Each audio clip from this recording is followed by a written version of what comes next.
Ito yung tatlong rason kung bakit nag-cheat sa'yo yung partner mo. Una, dahil hindi siya marunong makontento. May mga tao kasing nakukuha pong maghanap ng iba kasi gusto nila ng sobra. Yung meron na sila pero hindi pa sila nakokontento. Sasabihin nila kasi may mga pagkukulang yung partner nila eh. Pero 'di ba dapat ina-address yun, dapat pinag-uusapan yun. Hindi yung gagawing rason para maghanap ka ng iba. Yung kasi yung problema eh. Kapag nakakita siya ng pagkukulang, imbes na sabihin niya, imbes na kausapin ka niya, ang ginagawa niya, nagpapa-comfort siya sa iba. 'Di ba? Kumakausap siya ng iba. Hindi niya naiisip kung ano ba yung mararamdaman mo. Ang lagi lang na iniisip, yung sarili lang din niya. Yung sarili niyang fulfillment, yung pakiramdam niya, yung gusto niya maging buo. Kaya hanap siya ng iba para mapunan yung sa tingin niyang kulang dun sa relationship niyo. Yung pangalawang rason naman kung bakit nakukuha ng isang tao na mag-cheat ay dahil wala siyang respeto sa'yo. Ayun pa naman yung isa sa pinaka-importanting bagay para magtagal ang isang relasyon, yung respeto. Siyempre kapag nawala yung respeto dahil nga sa pag-cheat niya, nawawala na rin yung tiwala mo. Sa kawalan ng respeto, hindi niya iniisip kung ano yung mararamdaman mo. Hindi niya iniisip kung ano yung epekto ng pag-cheat niya sa mental health mo, sa relationship niyong dalawa, sa everyday life mo. Hindi niya nakikita yon kasi nakatuon lang siya sa sarili niya.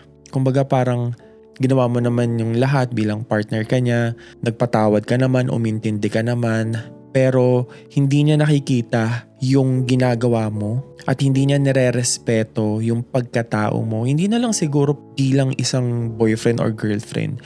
Hindi niya nire-respeto yung sarili mo bilang isang tao. Alam mo, hindi niya iniingatan yung trust na binigay mo sa kanya na parang baliwala lang, na okay lang na gawin niya yun, na hindi siya nakaka-feel ng guilt kasi masaya siya dun sa ginagawa niya. Not until nalaman mo na yun pala yung nangyayari behind your back. At yung pangatlong rason kung bakit siya nag-cheat sa'yo ay siguro baka ganun talaga siyang tao.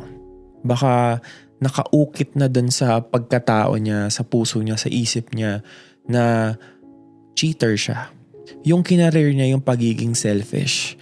Yung hindi niya naisip na makakasira siya ng buhay ng iba. Yung mga ganong tao, yung sariling happiness lang nila yung mahalaga. Para bang hindi sila nagigilty sa ginagawa nila kasi ganon na sila eh. Tapos sila yung mga tao na nagkakaroon ng satisfaction na meron silang mga tao na namamanipulate, na nasasaktan, na napapaikot. Sobrang daming kwento ng cheating yung nabasa ko. Sobrang sakit sa puso kasi nagmahal ka lang naman tapos nakuha ka pang saktan na imbes na pag-usapan niyo yung pagkukulang, pag-usapan niyo yung mali, pinili na lang niya na maghanap ng iba. At the end of the day, yung cheating, choice siya eh. Yung tatlong sinabi ko, tatlo lang yon sa napakaraming reasons kung bakit nag-cheat yung isang tao. Yung cheating kasi hindi yan aksidente lang eh. Yung hindi niya sinasadya na nag-cheat na pala siya o na-fall na pala siya sa iba. Choice yan eh. Ginusto niya yun eh. Pinili ka niyang saktan, pinili niyang sirain yung relationship niyo, pinili niyang sayangin yung trust na binigay mo sa kanya. Pinili niyang mag-give in dun sa temptation. Sinadya niyang itapon yung pagmamahal na pinaramdam mo sa kanya. Tandaan mo, hindi mo kasalanan na nag-cheat siya sa'yo. Ikaw yung sinaktan. Ikaw yung sinayang. Sa tingin mo, anong rason niya kung bakit siya nag-cheat sa'yo? Pag-usapan natin kung ano ba yung tatlong bagay na pwede mong gawin after ng breakup o after kang maiwan. Alam mo, halos lahat naman tayo nakaranas na ng maiwan, masaktan, ng taong inaasahan natin na mamahalin din tayo.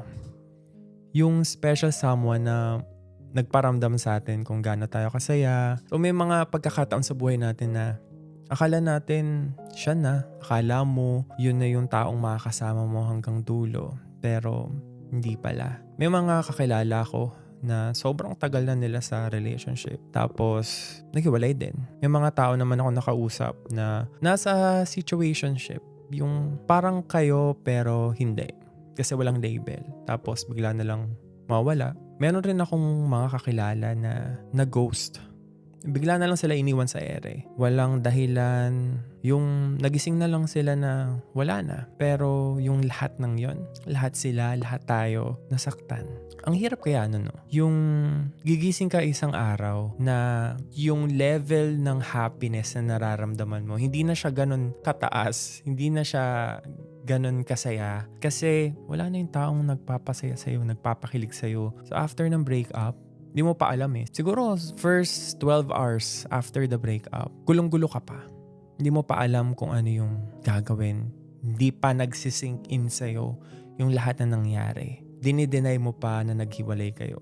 Naranasan ko yun eh. Alam mo yung kabang-kaba ka na hindi mo ma-explain sa sarili mo kung ano yung nararamdaman mo. Na pinipilit mo na lang yung sarili mo na may reason talaga kung bakit kami naghiwalay. Kumbaga parang kino-comfort ko yung sarili ko. Iniisip ko na yung mga red flags, iniisip ko na yung baka hindi talaga kami para sa isa't isa. Yun yung parang defense mechanism natin na iisipin natin kung ano yung mga negative doon sa tao na yun. Para lang masabi natin na hindi, okay lang yan, okay lang yan. Pero unti-unti nang papasok yung feeling ng sayang, baka pwede pa, hanggang sa sisisihin mo na yung sarili mo kung bakit ka na iniwan, bakit kayo naghiwalay. So ano ba yung 3 bagay na pwede natin gawin after that? Number 1, hayaan mo yung sarili mo na malungkot. Hayaan mo yung sarili mo na umiyak. Kasi the more na pinipigilan natin yung sarili natin na to feel things, yun yung pumipigil sa atin eh. Para matanggap na wala na, nandun na yung breakup na wala na yung kinasanayan mong taong nakikita or nakakausap. Kasi kailangan mong harapin eh. Kailangan mong tanggapin. Hindi naman agad-agad. Pero dahan-dahan, unti-unti mong buksan yung sarili mo, unawain yung sarili mo sa kung ano yung nararamdaman mo. Okay lang na umiyak, okay lang maging bitter, okay lang magalit. Huwag mong i-invalidate yung feeling mo kasi nasaktan ka eh. Kasi ikaw yung nawalan. Yung pagtanggap dun sa nararamdaman mo, parte yan ng proseso ng paggaling eh. Hahayaan mo yung sarili mo to feel things para makita mo kung saan ba yung masakit, ano ba yung kulang, ano ba yung nararamdaman mo. Paano gagamutin yung kung ano yung masakit sa'yo kung hindi mo alam kung saan ba nanggagaling yung lungkot, saan nanggagaling yung panghinayang. So yung pangalawang pwede natin gawin ay mag-focus sa sarili, sa self-care. Mag-open up ka dun sa mga taong pinagkakatiwalaan mo. Gawin mo yung mga bagay na makakapagbigay sa'yo ng kahit papano kapayapaan, happiness. Spend your time with your friends, family. Pumunta ka sa mga lugar na gusto mong puntahan. Ibaling mo yung isip mo sa iba na hindi mo kailangan mag-focus dun sa problema, dun sa pain. Kailangan mong labanan eh. Kailangan mong sagutin kung ano ba yung deserve mong maramdaman. May mga tao na marirealize nila na kailangan kong maging okay. Kailangan kong alagaan yung sarili ko, maparamdam sa sarili ko yung love na deserve ko na kahit sa akin na manggaling. Tanging tayo lang yung makakagamot sa sarili natin. Yung desisyon sa buhay natin na kailangan na nating mag-move forward, umusad ng paunti-unti. At yung pangatlong kailangan mong gawin ay to reflect and learn dun sa lahat ng mga nangyari sa'yo. Saan ka ba nagkamali? Sa tingin mo, saan ka ba nagkulang o saan ka ba sumobra? Yung pain na naranasan mo, ano yung ituturo sa'yo nun? Naniniwala kasi ko na yung pain na naranasan natin sa buhay, makakapagpabago talaga sa atin. It will change us. Pero sa anong version? Magbabago ka ba sa version na ikalulungkot mo, ikasisira mo? O sa version na bubuo at gagamot sa'yo? Kasi minsan kapag naramdaman natin yung pain, lalo nating dinidiin yung sarili natin dun sa lungkot. Tayo mismo yung lalo pang nagpapalala ng kalungkutan sa sarili natin. We have to fight every day, every morning na gigising ka. Kailangan sabihin mo sa sarili mo na sa araw na to, kahit sandali, kahit saglit, kahit dahan-dahan, kahit mabagal, pipiliin ko yung paggaling ko. Kahit hindi agad-agad, kahit hindi agad ako mabuo, okay lang. Basta magdedesisyon ako ngayong araw na ako naman, na bubuuin ko na yung sarili ko. Ayun yung mga kailangan mong gawin. Kailangan mong hayaan yung sarili mo na maramdaman yung lungkot. Kailangan mong mag-focus sa sarili mong paggaling, sa mga bagay na makakapagpasaya sa'yo. At sa dulo, kailangan mong matuto at ma-realize yung mga lesson na gustong ituro sa'yo ng mundo. Sobrang sakit ng masaktan. Sobrang sakit ng heartbreak or maiwan ng taong kinasanayan natin. Pero ang pinakamahirap sa lahat, yung iniwan na tayo ng ibang tao, iiwanan pa natin yung sarili natin.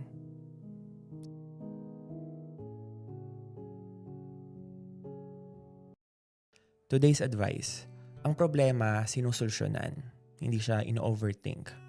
Yes, parte ng paghahanap ng solusyon sa isang problema ay yung pag-iisip. Pag-iisip kung ano yung mga dapat mong gawin, ano yung mga dapat mong tanggalin, ano yung mga dapat mong maramdaman. Pero madalas, kahit ako naman, guilty ako dyan, kapag merong problemang dumating, ino-overthink ko agad ano yung mangyayari sa future. Iniisip ko agad yung worst case scenario. Simple lang naman yung problema. Pero sa pag-overthink ko, pumatong na yung lahat ng mga worries ko.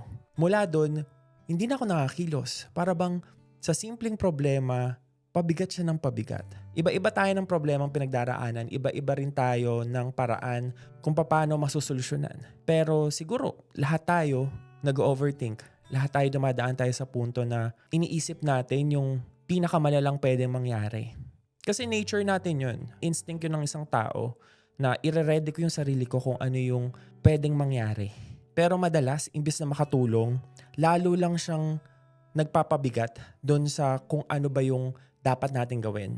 Na instead of susolusyonan natin isang bagay, ang ginagawa natin, nag-overthink lang tayo. Kasi ang effect nun, nawawalan tayo ng gana, na o-overwhelm tayo at napupuno tayo ng pag-aalala. Kaya na-stress tayo, kaya nakaramdam tayo ng sobrang pagka-down. Kaya natutunan ko na natural lang naman na mag-overthink tayo. Pero kailangan nating pigilan kung hanggang saan lang tayo mag-iisip. Instead na magpakalunod tayo sa pag-iisip, kumilos tayo. Solusyonan natin kahit paunti-unti, kahit hindi agad-agad. Ang importante, ginawan mo ng paraan. Na kahit papaano, kumikilos ka para maging okay ka. Sana nakatulong to sa'yo. Hanggang sa muli, ako si Marcelo Santos III. Mahalaga ka.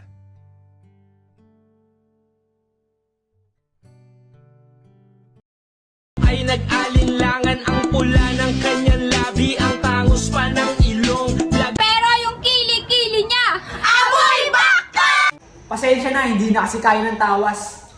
Pero mas hindi ko kaya, sa'yo ay umiwas! Ayan na, ako ay nalulula, hindi ko Baby, lika nga dito. Huwag mo nang intindihin ang katabi mo. Mas mabuti pang sa'kin ka sumama. Maniwala ka lang kay Althea! Di kita kayang ipagpalit sa iba, kaya mahal, pwede bang magstay ka? Simula nung rebat, ikaw ng aking laham. Alam mo kung bakit? Althea lang sa kalam. Nasa akin na ang lahat ng gusto mo. Ayan ka na naman, hay nako. Maiinam sa'yo pagkatapos ano.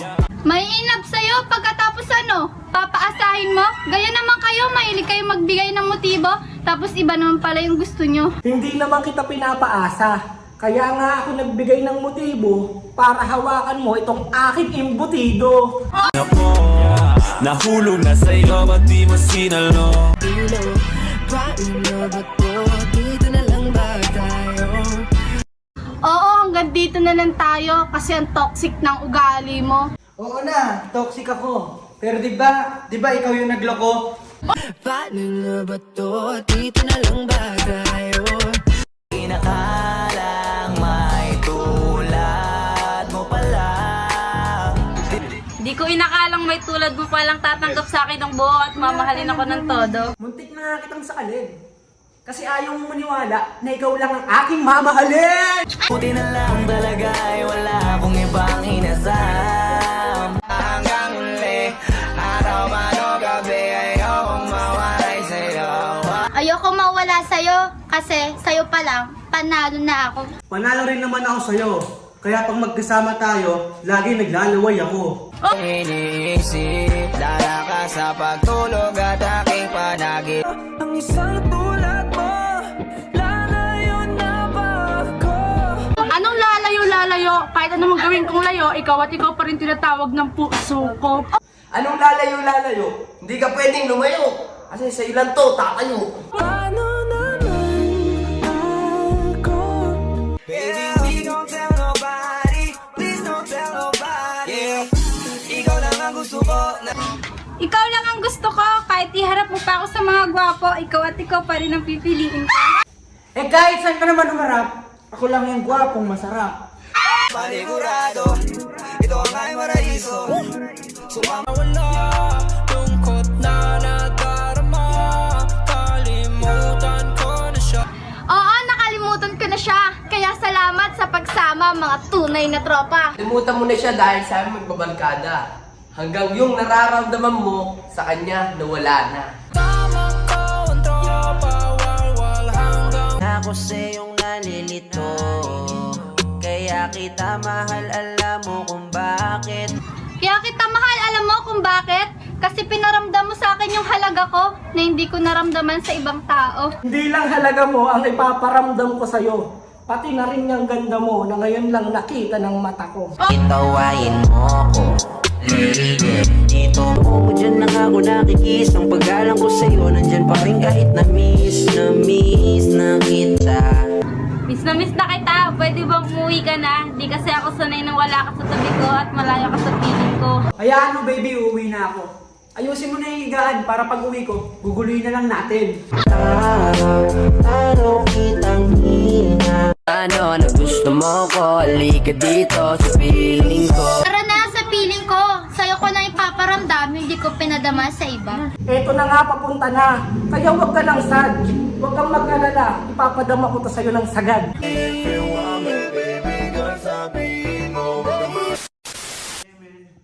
Ayan, sub sa inyo.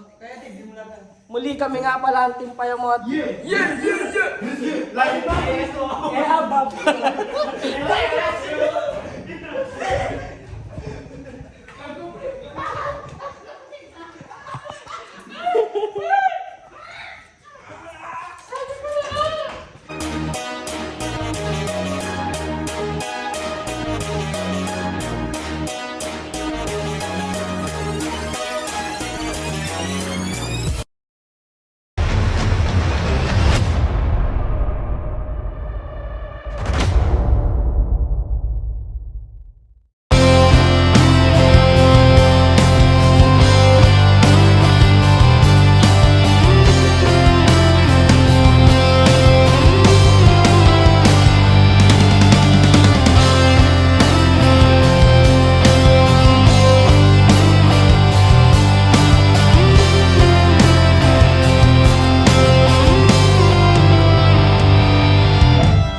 Kahit tagal na rin palang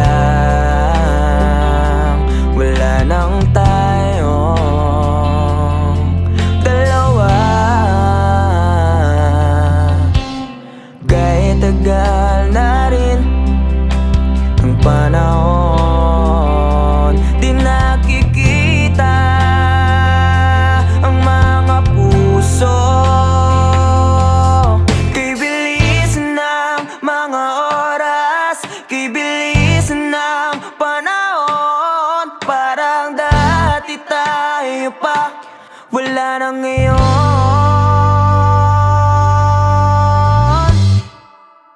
Kung alam mo lang na mahal pa kita, kaso di na pwede dahil meron ka ng iba.